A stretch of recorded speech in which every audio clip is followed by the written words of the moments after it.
All right, KISS Army, welcome to the KISS FAQ podcast. Thank you for giving us your time today and letting us into your head. I hope we don't do any damage. This is a KISS-related podcast by the board, for the board. We hope that you enjoy.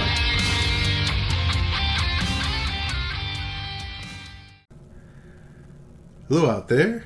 This is Ken from the KISS FAQ podcast.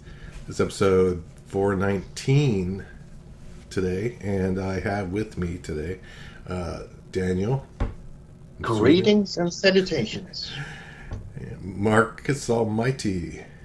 Greetings, everyone. And Lonnie. Hello, hello. All right. So hopefully everyone's doing good today. We're missing somebody. Not too often this happens, but we're missing somebody today. Alex or who? Alex. Andrew. It's that guy that does books and about KISS and maybe some other bands and stuff like that. Yeah, Julian's away this one, unfortunately, but we got a full lineup here for you to go through some topics today. The big news that's been going around. We'll hit that soon. But first, I want to mention that unfortunately, we heard today that Michael James Jackson had passed away. I think due to COVID complications and pneumonia, that sort of stuff. From what I've read, if you don't know already out there who he is, you probably do. But Michael James Jackson was producer on the Creatures of the Night album and Lick It Up album. He did do the recordings on Killers too. And he did do the drum tracks for Animalize. There you do, yeah, right. The initial drum tracks for Animalize when that was initially started. And let me just throw in too that if you don't know who this guy is, then I don't know what kind of a KISS fan you are. I'll just Because you're a young KISS come fan. on. We've already talked about this. We talked about 8 years old. Come on. Yeah, you just went to your first KISS concert last week, and then KISS FAQ podcast. Here I can learn something, and then they got smashed by Marcus. We're big in the 8-year-old market. That's being very optimistic. I mean, maybe if they're watching with their parents, I mean, I can understand that. We're big amongst 8-year-olds. That's good. Yeah. Yeah, Just like KISS. So if you don't know, it's okay. If there's nothing wrong with that. Even though Mark criticizes your family. right. So there you go. And if you haven't, if you don't know those albums, listen to them. You'll find out they're pretty darn good. Very good production. So a lot of KISS fans were happy with that production on those albums. So. All right. Anything else new? I guess we got the first song on audio coming up from the Off the Soundboard release. I think it's "Let Me Go Rock and Roll." Is that right? Yes. Yes. That's correct. Anyone you guys hear it? What'd you think of it? Of course we heard it, but I have to say, what kind of KISS fans do you think we are? 8-year-old. 8-year-old KISS fan. Yeah, I heard it, and it was kind of raw, but it's classic KISS, of course. I think that KISS Off the Soundboard will be quite something. However, the sound is not top notch, but I guess you can live with that. Well, being that it's from 1977, I would say that it's going to be far from top notch. Yeah. But and it also depends on the medium that it did it on. Did they record it reel to reel 2-track at the place? I highly doubt it. It's probably more of a cassette soundboard thing. They brought it in, probably dumped it into Pro Tools, fixed it up as much as they could, and it doesn't sound too bad. I mean, I just listened to it not long ago. Like, honestly, I just listened to it. I'm going to be honest with you people, okay? So as far as I jump out here and criticize people, I'll come out and be honest. I only heard this 20 minutes ago, okay? Wow. So what kind of a KISS fan am I? I'm a little behind. The voice of honesty, Mark. There you go. The voice of honesty. Okay, and I don't think it's that bad. I mean, it sounds pretty good. Gene sounds in pretty good voice. It sounds like, it's the young Gene. He has some power and growl in his voice, But of course, if they knew back when they were recording this that they would be releasing this in vinyl and all these other mediums 30, 40 years later, I'm sure they would have given it a little bit more attention to detail. But it sounds really good, though. It sounds way better than whatever that second one was again. I keep forgetting what that second one was. The 04. Virginia Beach from 04. That's it. Yeah, it sounds much better than that. Anyone else? I mean, anyone else hear that? I mean, I heard it, and it's it sounded decent to me for a 70s recording. So. Yeah, I heard it and I thought it sounded fine. It sounded a whole lot better than I was worried it was going to sound like the live stuff that they put on that Love Gun Deluxe. And it doesn't sound like that. That's what I was most concerned about. Like, the last time we got something that deep or that old, it sounded they did too much to it trying to fix it and made it sound like garbage. So the fact that it sounded more pure, is that I thought, well, good. I'm looking forward to it if this is what the album's going to sound. Yeah, because I mean it's easy enough to take this. Go into Pro Tools. They have all kinds of like beat identifier programs where you can go in and you can get fantastic sounding kick drum samples and snare samples and fix up all the drums and redo all this stuff. But then it doesn't sound like 1977 Kiss anymore. So I think that's what Lonnie was trying to say. He was glad that they didn't go down that route and try to turn it into a more 2000 sounding version of Kiss, which it definitely isn't. I think it sounds good. Yeah, I'm just hoping that they will release something from the non-makeup era next. I mean, it's been far too long and far too. They need to pay more attention to that era, and I think it proves when the leak that we will talk about now in a moment. There's a lot of buzz going around the Asylum video, for example. People have been waiting a long time for that, and Kiss has missed the. What do you say? Missed the boat. Missed the. Yes. Yeah, missed the boat. They missed more than a boat. They missed the cruise liner. Jesus. Yeah, exactly. Yeah.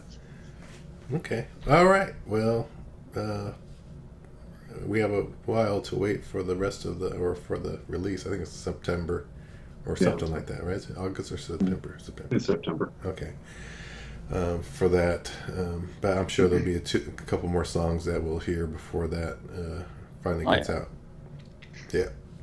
All right. Well, let's get into our topic of the day, which is kind of like last week. It's kind of a continuation. More of the same. Since last week, where we talked about the Kiss leaks or the videos that have been unearthed that no one has seen. A treasure trove of video. Kiss video. There's been about around 12 since our last episode. So that's crazy. Pretty darn good. So that's averaging more than one a day. Now, one thing I want to ask you guys though first before we go into this thing, because this kind of hit me, and I'm wondering what you guys think of this. Do you remember before this leak started, all these leaks, they released that never before shown footage of Kiss at the Foundation Forum? Yeah. Remember when they showed that out? Do you think that might have started or lit the fire of these releases that came out? Because remember, before that, nothing was coming out. As soon as this came out and this big find of this never before seen thing, it seemed like right after that, we started getting all this stuff coming out. You also got that club show from, I think it's from Hollywood or LA, from the club tour. It was also released just prior to the leak. But I think basically it's just the way you said it last time we talked, Mark, that someone has pissed off the wrong person and he's just leaking it all. I think that's the case. It could have been. But the question is, how much is it? I mean, will it keep this tempo, releasing 10 videos a week for months? Or we don't know. Soon after. We don't know, but the rumor is there is a lot more than this. So So Think of the history of the band. I mean, how far back can you go? Can you go back to like early 70s television stuff that they did on like CTV, for example? Do they have that stuff from Winnipeg that was rumored to be filmed and lost? You know, I mean, there's all kinds of stuff. I mean, I'm sure Ken will go through this and we'll talk about it. But I mean, there is a lot, you know. Yeah, but did you see the topic on the board when one guy was talking about the 50-year thing? You know, after 50 years, you lose the rights to the stuff if it hasn't been shown in a public situation or in some situation. I don't know about that one, but you know more about that stuff. Because that's sort of a touchy situation, because I know that within the music rights industry, they say that if you go and cover a song that's more than 50 years old, you don't have to go through all these big rights and chasing down things for it because of the age of the song. Now, I don't know if that pertains as well to video. Video might be a different element and looked at differently than audio, right? Because if that's the case, then if people have old recordings of television stuff from 50 years ago, are they going to go hog wild and start their own little television channel on YouTube and showing these television shows because they don't have the rights anymore? But I don't know. It's a difficult thing to kind of nail down. But one thing's for sure, is whether Kiss knows about this or not, that all this stuff is being leaked.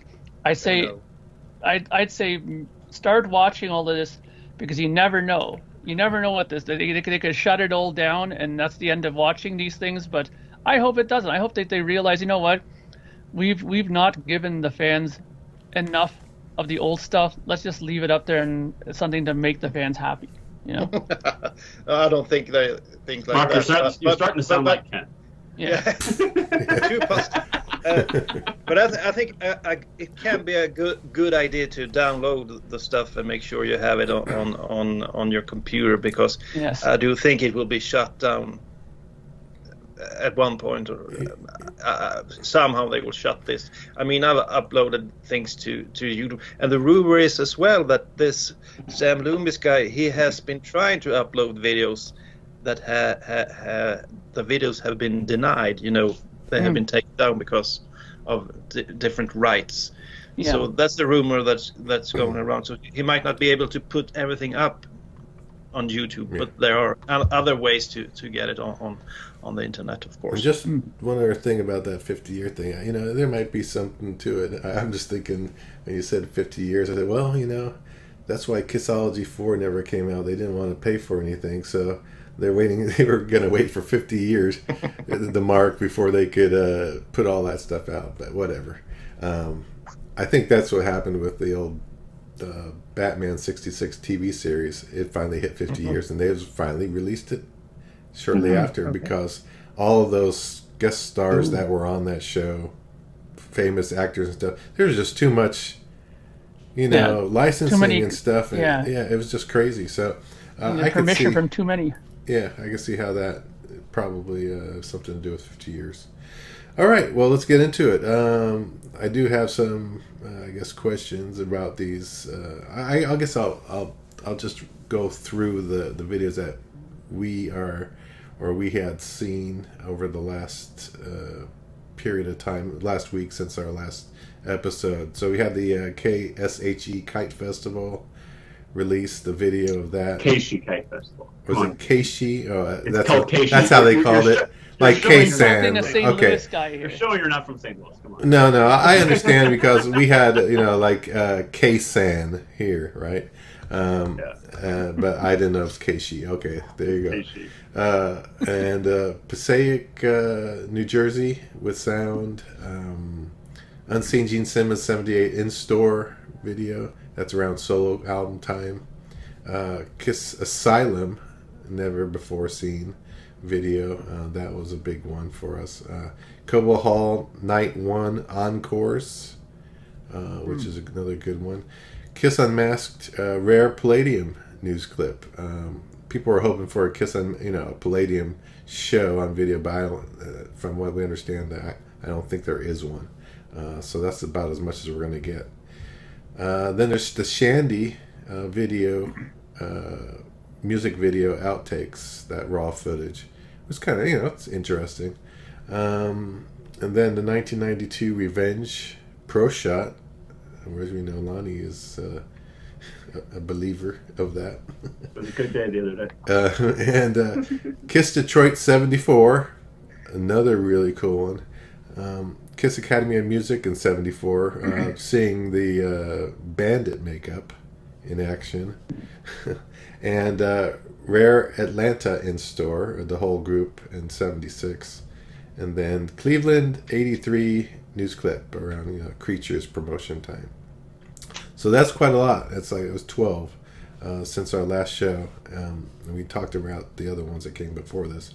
So from this standpoint now, after hopefully seeing some of them, or saw all of them, I know I've seen all of them.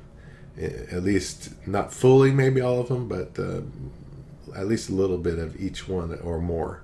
So, what are some of your guys' favorite videos from that 12? What are your favorites, and why did you like it so much? Well, I liked the Cobo Hall Night 1 encores mainly because for the longest time, and I think I might have mentioned this before, that I was always wondering where that segment came from, where they had Larry Harris come out and say, 2 years ago, Kiss came to Detroit, and now they sold 1 million records. I always wondered where that came from, and that's the show. And that whole segment I thought was very historic to see, because that was really where the ship was set sailing into success land from there, right? So I've always liked that, and I'm always been a big fan of the Cobo Hall shows anyway. So just to have the proper encore, because that always confused me, because I had Night 1 and Night 2 on VHS for a long time from the 90s when I went to the conventions, and then I watched the first night. I watched the second night first, and I was like, okay, that's cool. And I go, let me watch the first night. And I put it on, and the encores were exactly the same. I'm like, what the hell's going on here? Because Gene screws up and Let Me Go Rock and Roll the same way he did Night 2. I'm like, this is really weird. Like, why is it? It's like almost the identical thing. And then it's the identical encore. They just edited onto the end of that for some reason. So I'm glad that we actually have the proper performances now of it. And, and there was also a leak some long time ago of Night 3 that came out as well. So all 3 nights are kind of out there. So I've always liked that. Obviously, the Revenge Pro Shot is really, really cool that came out finally, that there was another version of that show floating around. Great stuff. And of course, being the Asylum guy, I love that the Asylum show came out. My only, not complaint, but the only thing I wish was that I wish it was an actual proper full thing and not these little like snippets and edits, and you got a quarter of this song, a full song here, and then half a song here, and and the audio doesn't sync up with the video, and it's like, okay, but you know what? We would have never seen it anyways if it didn't get leaked. So better to see it than not see it at all. But those are the ones that I really enjoyed the most. But my favorite overall is still 75 Largo, hands down. Cool. Yeah, those are good. All good. Lonnie, what'd you think?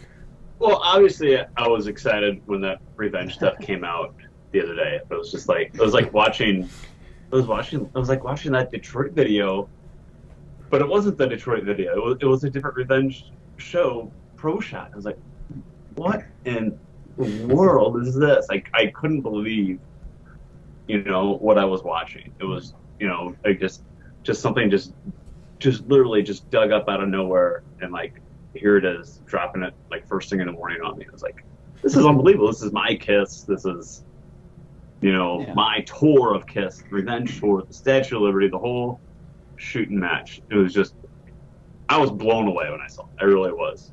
And they sound so great. It just reminds me of why I like that lineup so much, because they sound so great. But I'm with Mark though too. I was watching those. That's not a hot take that I really like the Revenge stuff that came out this week. Yeah. So, but I'm with Mark. I was watching that Detroit 74 last night. And I was like, wow, that's in those hotter than hell outfits. I'm like, oh my gosh, that's amazing. Yeah. And and the Academy music stuff and the Bandit makeup. I was like, it's just blows you away that it even exists, and we're watching it. Yep. And I'm just watching it on my phone for free on top of it all. That's just the best part. But at the same time, I will agree with Mark though. Those Cobo Hall Night 1 encores were so cool to watch. I mean, I wasn't on the show last week, and I know you guys talked about Night 3 of Cobo, and I just love those 3 nights so much because it's really the band just not peaking yet, but like just climbing up the mountain, and they're getting close to the top of the mountain, and the drive is still there, and they know that they're getting close to the top of the mountain.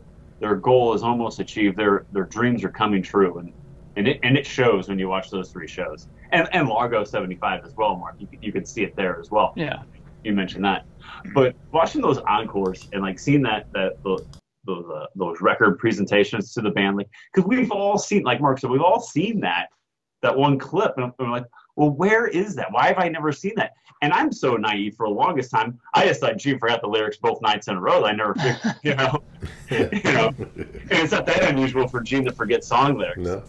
So no, they played the same. They played the same encores. Gene's, just kind of Gene. So to see that though is just amazing. I'm gonna. I mean, I love the Revenge stuff, but those Night 1 encores were just kind of blew me away watching that. Yeah, those are all cool. I know. And Daniel, what do you think? I think the standouts for me were, of course, the early stuff. 74, 75 is awesome, and you talked about the Revenge show as well. I thought that was great. Unfortunately, it was not the complete show. It was cut in half because Kurt Cooch ate the other part. Wow! I saw that. In the description, it said that. That's not a Daniel hot take, by the way. Hey, when you're hungry, So, but I mean, the Revenge tour. But the thing that stands out for me the most, because we've all seen Detroit 92, we've all seen early shows, even though we haven't seen one with the Bandit makeup, but we have seen similar stuff, but we've never seen that much from the Asylum tour. And it has gotten a pretty bad rep because of the outfits and the look and all of it. So I think it was great to see the show, even though the sound is from a different night, I think, and the video is from another night, because at times you can see it doesn't the sync night up. before. Yeah. But I think they did a pretty good job syncing these 2 concerts. And I had a blast because I learned stuff that I didn't know. I saw stuff that I had no idea of. I think the sign was awesome to see how all the colors and what they did with it. So I could go into a lot of details on what I learned from that show. While the other shows, I've seen similar shows, but this was just like going to, when you're going to the arena and to see Kiss, and you haven't seen any YouTube clips, and everything is like, oh, they do it like that, and oh, yeah. I thought it was a great experience. Yeah, for sure. Cool. Well, for me, I mean, it's very difficult to pick. There's so many great things to see, but I'm kind of with you guys a lot on for instance, the Cobo Hall Night 1 encores thing was cool to finally see. I just remember seeing the picture of them getting, with the awards and that sort of thing, but the actual have footage of that, I thought I'd never see that. I really never thought I'd see that. So that was really cool. And then, yeah, for sure, Asylum was a big deal. I mean, because, let's face it, there was nothing. There really is nothing out there. I don't know if there's going to be more. I'm hoping there's more, and I hope there's something better than that. That might be the best that we get. Yeah, you never know. I think so. But yeah, you say you never know, because we weren't sure we'd ever get to see anything. So anything's possible. And then the Detroit 74. It's like, gosh, back in. It's like this is the year they really started, touring. They're heavily touring, and this is the beginning of it all, really, still, and it's just so raw and energetic. They're still perfecting their show, and I noticed some things in that show is interesting to me, and we'll probably get into some of that stuff. So yeah, that was it for me. So regarding those live shows, actually the live shows, what were your favorites live shows, performance-wise? I guess performance-wise, what kind of stood out to you? Go back to Mark.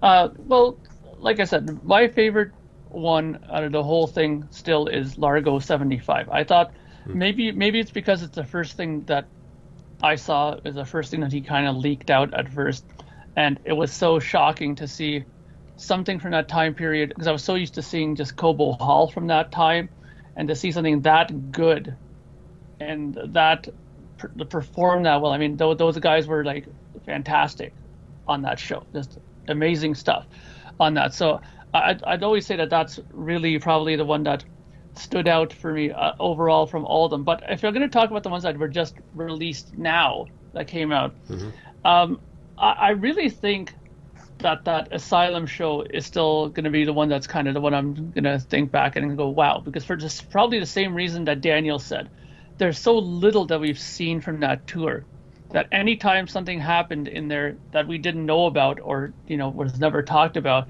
it's like Christmas. Like, wow, I didn't know that. Like, look at this sign, look how big that thing, and look at what they do with it, all the colors in it. And the same thing with the, you keep hearing about those stairs, the lightning bolt stairs, and then to see those 4 stairs there, it's like, wow, like, and to think that those guys, didn't trip and kill themselves on those things, because man, those things are weird angles on that lightning bolt stairs there. But it's such a fascinating show, and it's also, when you think about it, Bruce Kulick's first tour as officially a member of the band. I mean, sure, he was with them for Animalize, but he had just done Asylum, the album, with them, and now he's out there doing his thing as a fully fledged member of the group. So I mean, it's a big show, and for many, many reasons. And the audio, I believe they said that the video is Nashville, I think it is. That it is. And Julian confirmed that the audio is from Little Rock, which apparently is the night before. Okay. So it's not that big a difference. Apparently they had the same set list for both nights, so that's why they were able to sync it that good. But I mean, hey, Any Way You Slice It was played, King of the Mountain was played, and those songs, I mean, Any Way You Slice It didn't make it, I don't think, past the second night.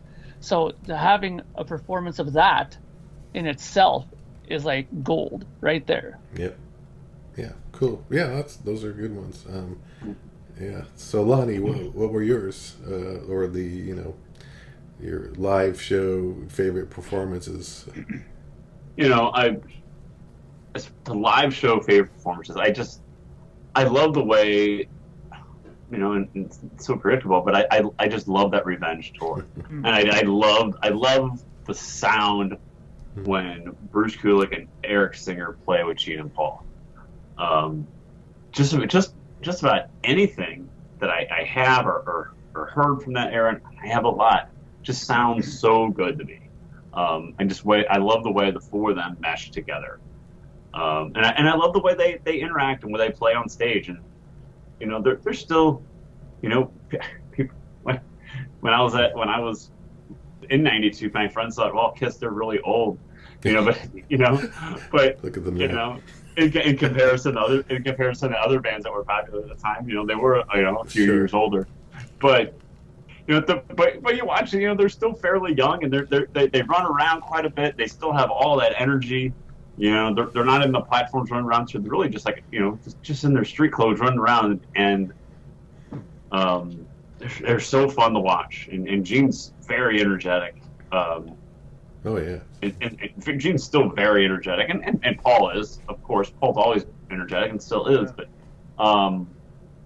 the chemistry between the 4 of them, I think, during that time, you could tell that they knew they sounded good. They knew that this was a good lineup, and at the end of the day, that's why you do it a live 3, because even say what you want about live 3, but at the end of the day, that's why you do it a live 3, because you're like, wow, they were really proud of what they were at that time and how. Lonnie, a quick question, Lonnie. Is this one of the concerts that were included on Kiss Confidential, the black and white, or is this a different one? I think it's a different one. Maybe. I don't know the answer to that. I tend to lean that it's a different one. I think it's different. Yeah, I think it's a different one, because then we should have more. There should be more in the pipeline.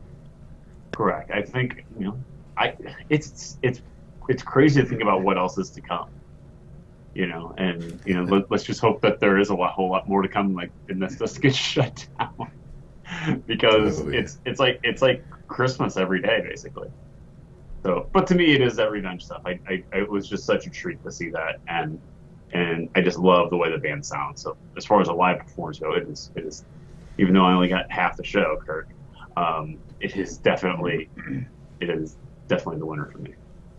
Okay, Daniel. I could easily say Revenge as well, but I'll pick another one.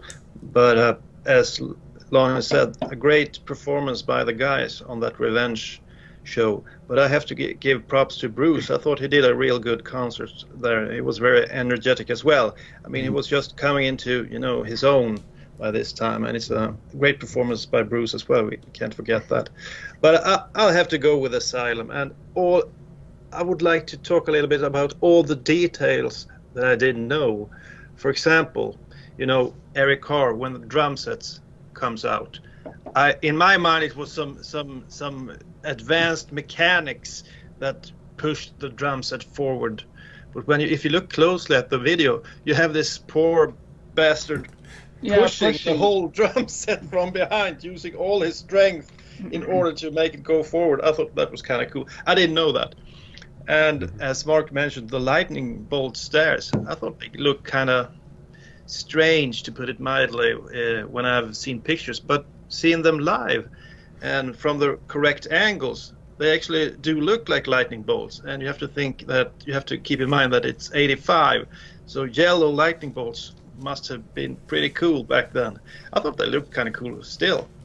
And also, I didn't know that Eric Carr sang so much on Any Way You Slice It. I mean, he sang almost all of the chorus on that one. And also the Kiss logo, so cool. And I didn't know that during the final song, the finale, I don't know if you saw that, it changes colors into the American flag, the Star Spangled Banner. I didn't know that either. It looked really, really cool. And, there are some lame stuff as well.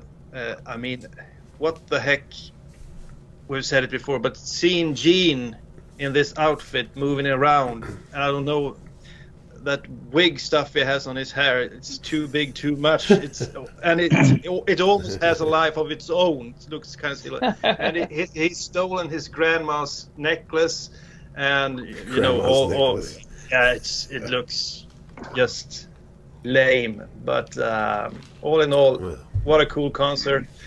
And you showing All Night. I think that was one of the low points of the show, when he was trying to get the audience to say "ugh." It didn't work at all. It didn't. Dead silence. You could hear the crickets. But there's that hair for you.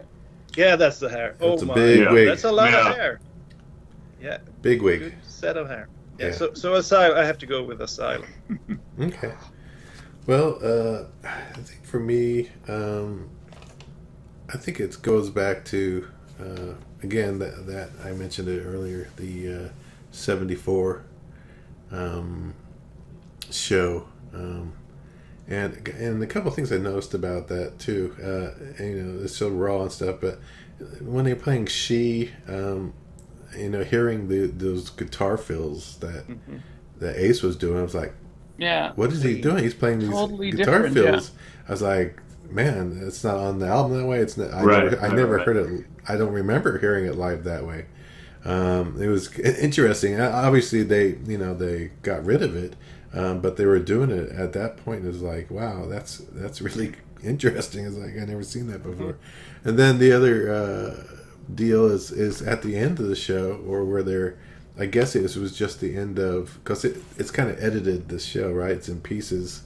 and it's like the end of a Love Theme from Kiss or whatever, I think, and then it goes into it's just like the last few notes, and then it goes right into that "You're Much Too Young" jam session, right? And I thought, man, that's just so cool.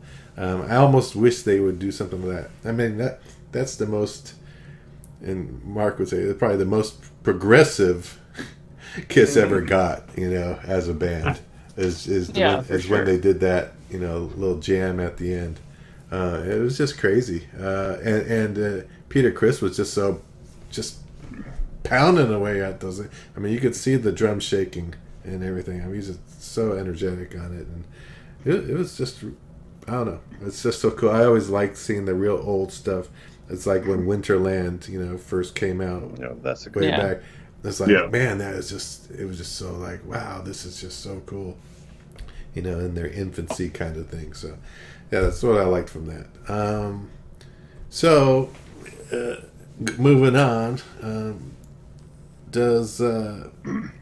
what were and we may have mentioned some of them, but were there any surprises for you in any of the videos? It doesn't have to be, it could be any video. Is any surprises pop up for you? Okay, Mark. Yeah, there's one that definitely was a surprise for me, and I'll show you just really quickly, and I'll explain. Okay. Just give me 1 second here. When they showed this, the making of Shandy, the outtakes of the video, this is the kind of stuff that I really like, because the behind the scenes footage of stuff, this is the thing we don't get to see very much about Kiss. Like, when they did a little mistake or a goof up, or they need to do another angle or a different angle, and you see all the different versions of the song and how they perform it or how he's acting it. You can think to yourself, wow, if they would have used this take, the video might have looked a bit different, or how he gestures differently. Like, these are the things I find kind of fascinating within the scope of video making, because it's something that I know a whole hell of a lot about video making and all the little aspects of it. How they show the girl in here, and they do different angles of her and different lighting of her, and before they decide what's the best angle or the best sort of lighting to use for her for those certain scenes. Like when they come out in the hallway and they turn around, she says "Kiss," and they all turn around, they're in the suits, but they still have the facial makeup on.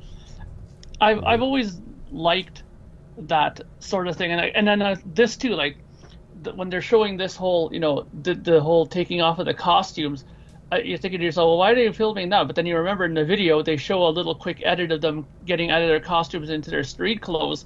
So it's interesting how much of they filmed of them doing this. You know what I mean? Like if you look at how much footage they actually filmed for a part that was like maybe 10 seconds long in the movie, in the whole video itself. I don't know. I mean, I've always been a big fan of, as you guys know, like recording studio footage and that kind of stuff. So I've always been a big fan of these kind of things where they show the makings of, whether it's a video, whether it's an album. So that was a big surprise for me. Yeah, that's a great segue into my surprise. I just have to say, last week you wished for that, and you got it. You wished for some behind the scenes, and you got it. So can you wish for something spectacular for next week, because you seem to have this eerie I mean, it's like you're guessing which song that will come up on the what's the death matches. If you say the song, it pops up after you say it. So make sure you wish for something great. But however, for me I thought that video was interesting for a different reason. It's kind of interesting to see how they put on and take off the costumes, because there's a zipper over there. Oh, okay, he pulls it like that. Because we don't really know. We haven't really seen it. So I think that was a surprise, so to say. It was kind of interesting to see. Boy, do I sound nerdy when I said that, but it doesn't really matter. But I think it was kind of cool, and so that's a big surprise for me. And the other one, I have to go back to the Asylum video once again. It surprised me how cool they looked on stage, because when you got the whole package, the colors, and also the stage with the faces, and I noticed they had moved the faces around. I don't know if you saw that. They have put I think they have moved Gene and Paul to the front on the album. They are at the top, you know. Yeah. But then you're far off in the distance for the audience, so they have moved them up front and Of course. Eric and Bruce in the back. It was, Yeah, of course. I didn't know that either, but that was kind of cool. So that was a little surprise as well. Yeah, regarding that, did any of you guys go to an Asylum show? I was supposed to, but I missed it. Oh, They weren't over here. They didn't go over to Europe, and I was too young. Well, I was too lucky enough to see the show when they played the Cow Palace in San Francisco, and I remember that the logo, man, that thing was just so enormous. How far it went. Did they still have? Did and they the still colors. Have the stairs? Did they have the stairs when you watched? I believe so, from what I remember. Okay. Yeah. And if you look at it in the tour book, you know, the tour book is so huge. It kind of gives you a really good kind of idea of how big that, you know, logo and the lights in it were in that. But I just you know, saw all that in color. I mean, it worked a lot better back then. All that, you know, of course, those outfits and stuff. It was cool at the time. Sure. A little less cool. It's cool to see it now, but it was obviously you wouldn't get away with that doing that kind of thing today. They'd you know, pull you off the stage or something. So Lonnie, go ahead, and what are yours? I think what surprised me the most is that Asylum stuff. You know, one, that we got it, and two, just the footage of that stage itself, because it is so rare. Because there is hardly anything available from that I'm sitting there watching this, like I'm with Daniel, like, oh, look at how they changed the colors of this. Look at that, because I have not seen that. You know, it is maybe the tour that we've seen the least amount of. And to see the size of that logo, because we have the tour books and we've seen pictures and everything else, but to see the size of that logo, it's like, holy crap! I mean, that was very different. And you know, I always kind of would look back at the Asylum tour, you know, having never seen much footage of it. It was Kissing, you know, 85 or so, and you know, were they just kind of going on the cheap a little bit. It's just this big logo in the background, and then you watch it and like, well, no, they weren't. That thing's really cool. They were still being as inventive. They were still being inventive and doing different things at the time. Whereas I always kind of thought, I was kind of naive and kind of thought like, oh, maybe they're just kind of going through the motions on that tour. It really wasn't the case. So that surprised me was that footage. But Lonnie, you being a Revenge guy, I also love Revenge. Did you see that? If you think about God Gave Rock and Roll to You, the video, right? There's a few clips from this show in that video, so that was kind of cool to see. But I don't know, did they have this stuff when they did the God Gave Rock and Roll video? Did they have the complete Asylum show, the band back then? They must have, because there are quite a few snippets from this Asylum show, because I guess back in '91 they still thought the logo looked kind of cool, so they had it when you had that, you know, during the bridge when there's singing in harmonies. They used quite a few snippets from the Asylum show. So I don't know, did the band have it and did nothing with it? Probably. I mean, it could have been probably so. It could have been promotional stuff that was, you know, really short that was filmed, or I mean, I hope they have an actual full show that they pulled it from, but I'm going to guess it was something promotional that they had filmed. Yeah, maybe. Which they usually do for, you know, every album, kind of, they shoot some kind of, you know, live performance. At least they used to back then. So for me, what I thought was interesting was, you know, the two in stores, right? They got the one in 76 and then the other one which is just Gene in 78. What I noticed is the age of the people, the kids that were singing them. For instance, in the one 8-year-olds. Yeah, the one we were all together in 76. You know, they're, I would say, at average, you know, maybe 15, 17, you know, years old or something like that. But, and there, you know, and even back then in 76, there was a lot of little kids too. It was surprisingly to me at that point. Still already into them. It was just, I don't know how that happened, but they got into them. May have been just probably the Destroyer, album cover or something like that. But when it got to the '78 one, when Gene Simmons was promoting the solo album, there is mostly little kids. I mean, hardly any teen. I don't know if they're even, they're more around 10, 12 years old or something like that. I mean, you can see in just 2 years how their Kiss Army or their fans really got a lot younger, and I think that obviously turned off a lot of the older fans. Mm-hmm. Some of the older fans left, and then after I think some of them left after the solo albums, or definitely a lot of them I think had dropped off at Dynasty. After I Was Made for Loving You. I mean, some of us stuck with them. I stuck with them, but it was. I thought that was interesting seeing it, and there's a couple of creepy things in there, and with Gene, but it's like Christine 16, But otherwise, I thought that was cool. The only other thing besides that was the, we saw that Kiss or Paul Stanley was wearing that gangsta hat, at the end of that in that encore. Yeah. It's like, I've never seen him. We've seen him wear like a cowboy hat or like the normal sailor hat, and then of course the fire helmet, but never seen like a gangster hat. I thought that was interesting. I've never seen that. Never even seen a picture of that. So that was cool. All right. Some other stuff.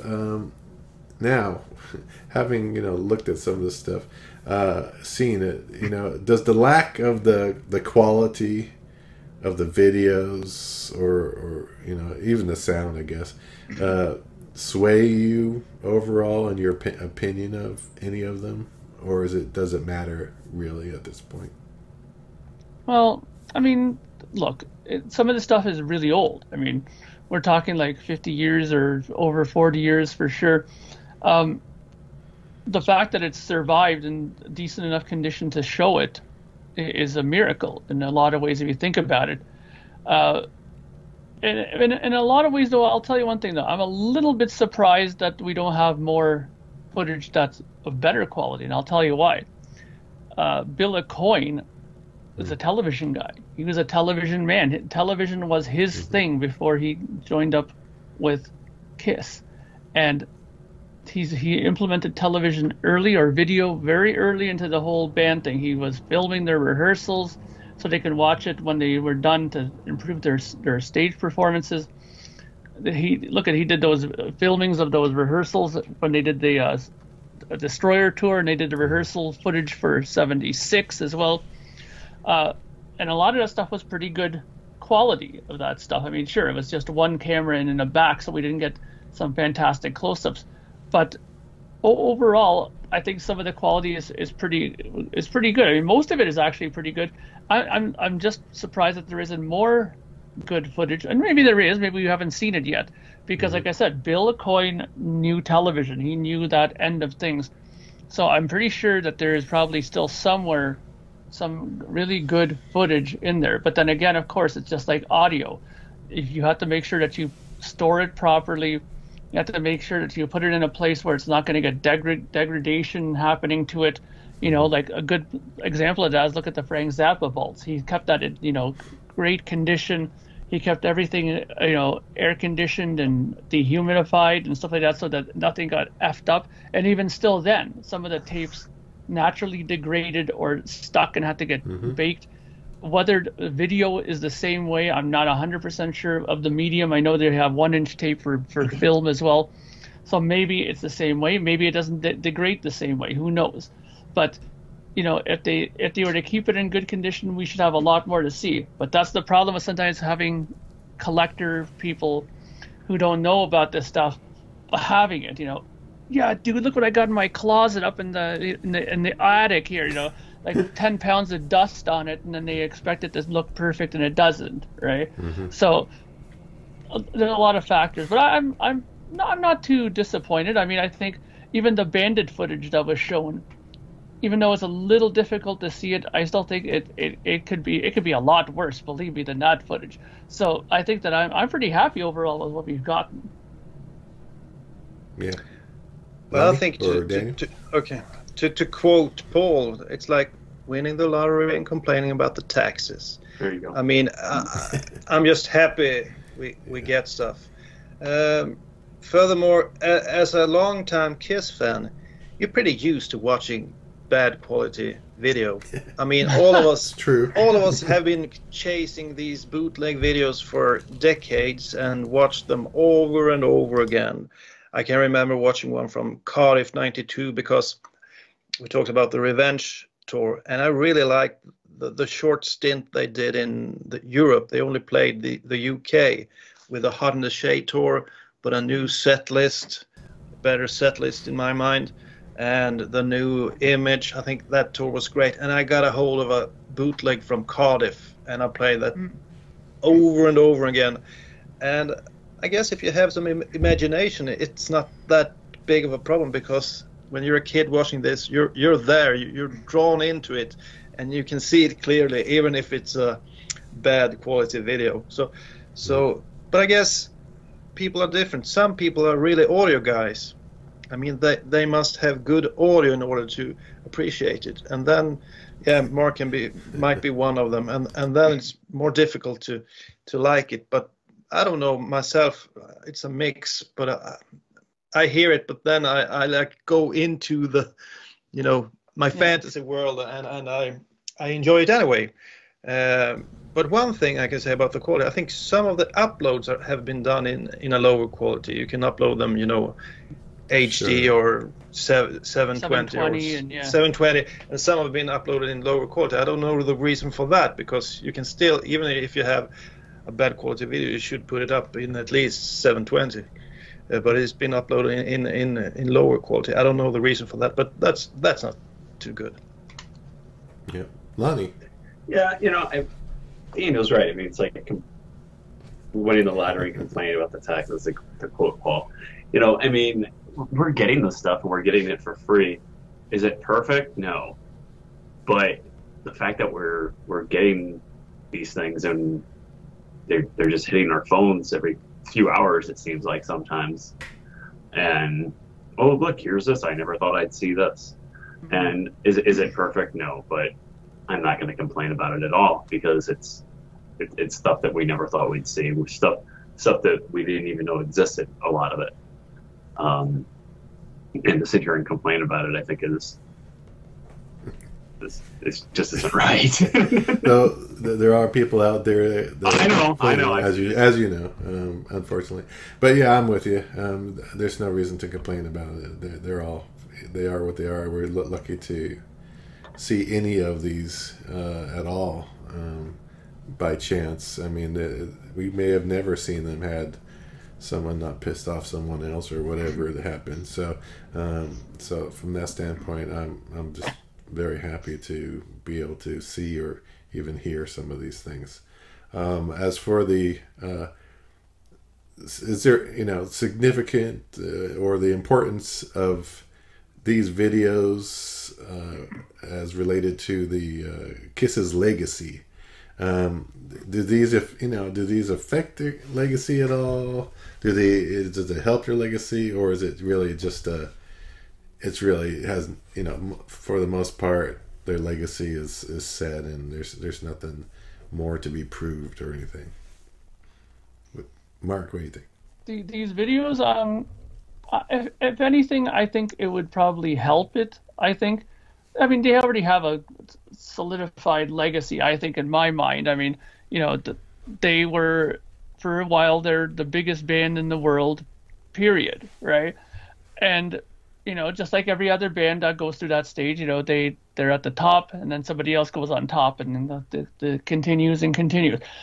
But they've done, they've had a fantastic career, and right now, I think this is a good time to have this stuff leaked, because it's just going back through the history and just making you, or at least me, I can say for sure, and I can probably say you guys as well, appreciate this band, and we can see what they've done throughout the years, and just look at this stuff with fresh eyes, and just be in awe of what they did when they were younger. I mean, some of these shows were fantastic that they did, when we didn't get to see them, and now we have ways to go back in time and see some fantastic performances.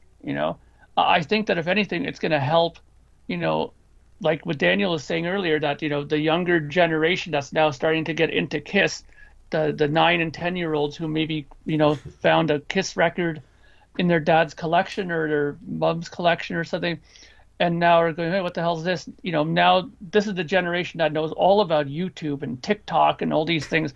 So for them to stumble across a Sam Loomis channel and see all these Kiss things, we could have a whole new wave of new Kiss fans because of this. Yeah, I mean, you exactly was what I was thinking. This is for the next generation, big time. I mean, I can just give you a few examples. I work with younger kids, and I try to give them a few Kiss tunes here and there, and show them. Yeah. I don't know what it is about us Kiss fans. I don't know if you're the same. You want to make others like your band. It's like rooting for a soccer team or a hockey team. You want others to join in and understand. So I play them a tune now and then, and I'm surprised that 13-year-old kids, for example, if I talk about hockey, well, a famous hockey player from Sweden is Peter Forsberg. He stopped playing a decade ago. Oh, I know. I've seen his highlights. And they know everything about him. It's not like yourself when your dad talked about, well, this old player from 58. You have no clue who he was. And it's just uninteresting. Same goes with boxing. You talk about Mike Tyson was a big boxer and very famous Mike Tyson, I love his knockout of, Evander Holyfield or whoever he knocked out. He didn't actually knock out Holyfield. He lost. Bit his ear off instead. Yeah, His ear off. That's true. So I think Mark he hit the nail on the head. I think it's important for the next generation. Yeah. Yep. Lonnie? No, I agree. I think it's important for their legacy to continue to live on, and for a new generation of Kiss fans to see it. I mean, look at like the Beatles stuff that's on like Disney Plus. I think I think kids are seeing that for the first time. Like, oh, I have heard these songs, and like, oh, just classic stuff. Like, oh, I've heard that song. Like, and to see that, will bring a new generation of fans. I think Kiss's music is timeless. I think their look is timeless. And the stage shows as well. And the more footage out there, the better. I think is it for everyone? No, everyone isn't a Kiss fan, but it's going to strike that right. It's going to strike that 12 or 13 or 14-year-old that it's kind of missing something, and give kind of like it did for all of us and the people that watch and listen to the show. It's I think that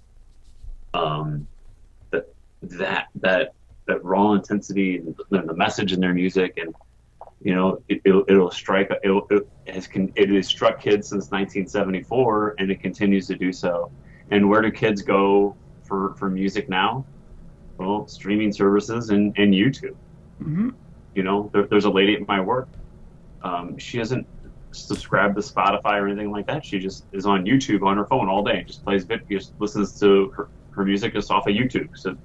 So I mean, I think it's just the way the medium is heading, and I think it's a good way to keep the Kiss Army alive. And bands know the importance of visuals as well. You can just take a look at Elvis Presley. It's been around for quite some time now and been popular. It's been on the decline lately a little bit, from what I understand. So what do they do? Well, they make a new movie about Elvis when he was young and cool, and put in a lot of music in that in that film. And by doing that, you get new fans, and you can continue selling his stuff. Yeah. I'm with you guys on all that. Whether it does anything about their actual legacy, I don't know. But as far as bringing in more, maybe turning Kiss on to more fans, younger fans in the future. That's very possible by seeing some of these things out there. They may see something, a snippet, or is like, oh, what's that? And then they start watching, and then they get hooked on it or whatever. I'm with you guys on all that. All right, well, so ending, I guess our last little thing before we wrap it up here, it's kind of a question. Do you care? Do you care if anyone's butt is hurt because of the leaks? So, there's stuff about certain people complain about, well, they're collecting the video, they bought the video, and I mean, do you really care? Does it really? Do you really think about it as like care if someone's, they think they had the same video, for instance, they owned the same, owned or own it. You just paid for it. You don't really own it. I mean, it's just the videos out there, and some people were lucky enough to grab it and then hoard it or whatever you want to call it. I don't know. But is it? Do you think do you care if anyone's butts are hurt about? Look, this no, stuff? no, because I'll tell you something. The value of these things are all man-made. It's just like record collecting. Okay, this is the thing that really pisses me off sometimes when I see people selling records like a Kiss, like that Kiss Japanese greatest hits that sold for $5,500 on eBay. And the best of Kiss. The best of Kiss. Yeah, and the guy had the gall to go on there and look all proud. Yeah, I dropped $5,500 for this Kiss. I'm thinking to myself, you're an idiot. Like, no offense, but I mean, you would spend that much money on a record that has songs I can get anywhere off of their other albums, okay? And because these values of these records, who made up these values? People. Yeah. And it's other Kiss collectors. And no offense, but I mean, look, I don't want to drop names here, but we all know who the people are who are the big people in the Kiss collecting game. And we all know that when they started talking about these things, values of these albums suddenly went up. Back in 10, 20 years ago, a 1983 pressing of any of the Kiss albums were like $5 anywhere in the stores. Yeah. Now all of a sudden, because people were saying, because it has this UPC sticker on the back of it, it now suddenly makes it a more questionably more expensive record and rarer because it doesn't have it, because it has the sticker on it. Now all of a sudden it's $20, and people are suddenly selling it for as much as $40 and $50, and people are paying it. So as far as I'm concerned, if you have these videos, okay, that's great. I'm glad that you got them. If you have to pay, $10,000 to get it, it's your money. Do whatever the hell you want, but I would never pay that much money for something like that. And just come on, like this is something that we all love.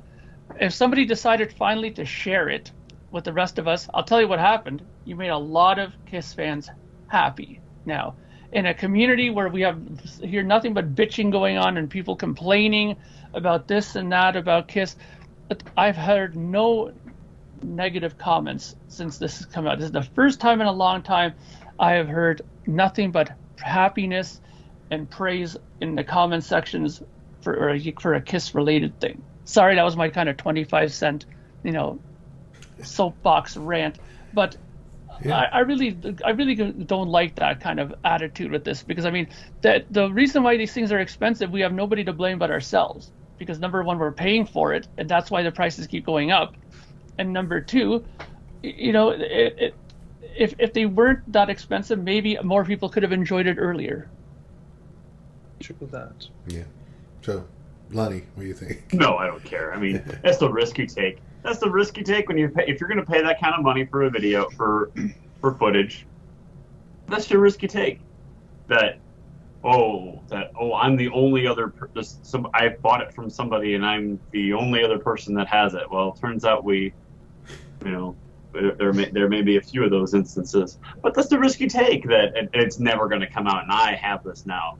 But buyer beware. Buy at your own risk. But like Mark said, look how happy it's made thousands and thousands of Kiss fans watching this. It's been great for us these last few weeks. Do I care if somebody's butthurt about it? No, because it's not really yours to begin with.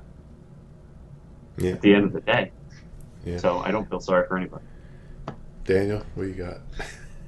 To me, there are two main problems. The first one seems like many of these fans, they want to keep Kiss to themselves. Mm-hmm. It's like a egotistical thing for them. I want this, and maybe I want people to know that I have it, but they can't see it. They can't watch it. But I'm happy to know that everyone knows that I got it. It's like that guy in what's the Lord of the Rings. Because it's Gollum, yes. my precious, you know. Yeah. So that's a big problem. I think it's kind of selfish. I don't know, because on the other hand, maybe millions of people want to watch that. It's like you buying the Mona Lisa and you put it up in your apartment and no one else can see it because you want to be the only one who can watch that or see that beautiful painting. I think it's insane. It's very egotistical. So I'm actually not sorry. I'm glad that some of these guys got butthurt. I think they had it coming. The other problem with guys who are keeping stuff for themselves, at times it seems like they do it only because they want to make money of it later on. They buy something, they keep it for a while, and then they sell it. So it's not really the heart and soul of the Kiss Army. So by butthurting these guys, we made the rest of the Kiss Army happy, and that's just fine with me. Mm-hmm.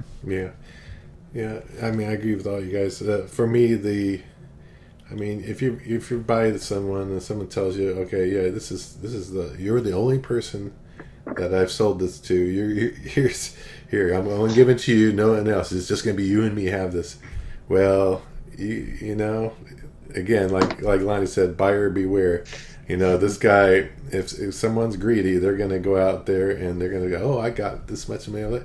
I can make some money off some other guys. So I'm going to find some other Kiss fans that don't tell anybody. Yeah, sell it, but you keep your mouth shut. Well, someone leaked or let them know, let it out of the bag that oh, wait a minute, I met this other Kiss fan. You have that too? Wait a minute, he told me. You're like, no, he told me I got this, And it's like, wait a minute. That's how it starts. And then there it is, right there is like, okay, it's the dishonesty and that sort of thing. And it's just, hey, it's going to happen. Again, you don't really own it. You own a copy of a copy, or who knows what it is. It is what it is. I'm glad it's out, like you guys said. I don't, and I'm not worried about anyone's butt being hurt. It's just, hey, it's a risk you take. But that's the thing, Ken. These guys who are taking this and hoping this to be their retirement fund, that's where it turns wrong. Well, this is where I think Daniel's correct. That's not the heart and soul of the Kiss way of thinking. If you're buying it strictly to just turn around and make a huge profit off of it, are you really a Kiss fan? I mean, I would have bought it just wanting to have it and just to I would have got all my Kiss friends over and say, hey, guess what I got? Come on over, bring some beer and some, make some burgers and we'll watch it tonight, Yeah. And that's the thing. I mean, on one hand, I understand why that one guy got pissed off, because if he went in knowing or thinking that he's going to be the only one in there, and that's the reason why I gave 15,000 or whatever the amount was for this, and then he finds out that the same guy who promised him he's going to be the only one to get it ended up selling it 7 more times to other people, then he's going to be pissed, because now the value of it is gone down considerably because there's more than one copy out there. And so guess what? Now I'm going to ruin all your pensions and I'm going to put it on the YouTube, and that's the end of it. Yeah, if they were going to try to sell it to Kiss not going to pay for anything. They're going to ask for it for free. So you can forget about that. And if you're a person, and if this rumor is true, that some people bought the video with the proceeds from a book that was to be released 5 years ago. Yes, 5 years ago. I hope that's not the case. I hope that's not true. If it's true, then shame on you, big time. But I hope that's not true. So let's wrap it up there before we get too deep into that part of it. Before we get a very nasty message from Julian. What Julian the hell said, is what did you boys do? What were you doing at the end of the episode? It was going so well. So, all right. Well, let us know about, what you guys think out there about these videos. I know I've seen the post out there on the forum and stuff, but what do you think about it? What do you think about what were your favorite videos out of these last 12 and the ones before? Any really stand out for you? Anything special that you noticed in there that maybe we didn't pick up or mention in this episode? So let us know your thoughts. Before we end, I just would like Mark to make a wish for next week. Yeah. Well, there's two things I am actually wishing for, though. I would like to see some recording studio footage, just even a little bit of studio footage. Even if it's just more Carnival of Souls recording stuff, just some more footage that we haven't seen from that period. But I'm really, really praying for maybe a complete version of Rio de Janeiro from the Creatures that they showed on TV. I really would love to see it, because we haven't seen anything with Vinny yet. Okay, playing on there. There has to be some Vinny footage that's good. Yeah. We shall see. I would hope so too. Anything's good at this point. So yes. Just keep it coming, Sam. Sam Loomis for president. We can only hope. So, absolutely. All right. Well, thanks everyone for watching again, and we'll check out and we'll see you next time. Thank you for spending time listening to the KISS FAQ podcast today. All sales are final, there are no refunds. If you'd like, look us up on Facebook or come over to the KISS FAQ message board and discuss the topic we've broadcast today. Don't forget to rate us on iTunes, Spreaker, or wherever you've listened to the show. We hope you'll join us again.